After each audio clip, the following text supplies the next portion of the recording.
Yo, what's going on, guys? Welcome back to the channel. Today we're talking about my picks for UFC Grasso versus Shevchenko number 2. Now, my picks are not going to be the co-main or the main event just because you never know what's going to happen. Even though I think I'm going to be correct, those are not lock, potential fights. But first, for me, it's Fernando Padilla versus Kyle Nelson. Kyle Nelson has won a couple here and there. He's looked okay. He's 2-4-1 in the UFC, and the one draw was not great against Doo Ho Choi. I think Doo Ho Choi is kind of donezo. Blake Builder didn't look great in that fight at all. It was a fight that Blake Builder was supposed to win stylistically. Losing to Jai Herbert and Billy Q. He came in the UFC at 11-1, or actually 12-1. He came into the UFC against Diego Ferreira. Hard ask, for sure. But losing to Matt Sales the way he did is just brutal. Brutal. Kyle Nelson, just not that good. Fernando Padilla came back and beat my boy Juicy J, baby. And which really sucked. I do believe a little bit of an early stoppage, but he was still in real big danger, and who knows what would have happened after that. Maybe he gets flatlined. Who knows at that point. But Fernando Padilla looked awesome coming back and being away for so long, coming back and getting that knockout. He looked super accurate, super fast, and super powerful. I think he beats up Kyle Nelson. Maybe he doesn't get a finish, but I could see him putting on the pain on Kyle Nelson. To me, that is a lock.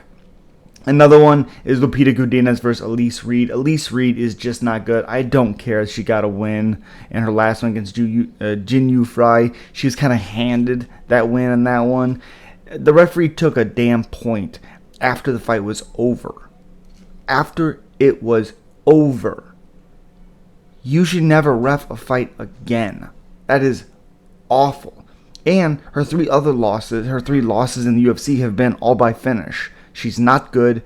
She's fighting Lupita Godinez, who is active as all get out. She's 5-3 in the UFC, and her losses are against good fighters. Jessica Panay, Luana Carolina is, I guess, not really a great loss. Angela Hill is a very notable loss. That was a very close fight. I believe she started that fight very well and hurt Hill. And she's had 2 wins since then against Ducati and Calvillo. Ducati actually looked good as that fight went on, but Lupita Godinez started that fight out very, very well. I have her as a lock absolutely against Elise Reed. Elise Reed, just not that damn good. My last lock, an absolute lock. If you are a betting man, bet the goddamn house on this one. Raul Rosas Jr. versus Terrence Mitchell. Terrence Mitchell, 14-3. Didn't look good in the Ultimate Fighter against Kai Kara-France. Got destroyed. He was in the #1 seed in that season. Came back, came back to the UFC, fought Cameron Saman, and looked awful. Raul Rosas, I know he's coming off a loss against Christian Rodriguez. I understand that. This is not a matchup that's going to give him a hard time. He's going to get a hold of him. He's going to beat him up. He's going to look for submission. Probably get in the same position that Cameron Saman got Terrence Mitchell into, and he probably submits him. I have him winning by any type of finish, punches, submission. That is a bet to look into. That is going to be a good one, and that is my absolute lock of the night.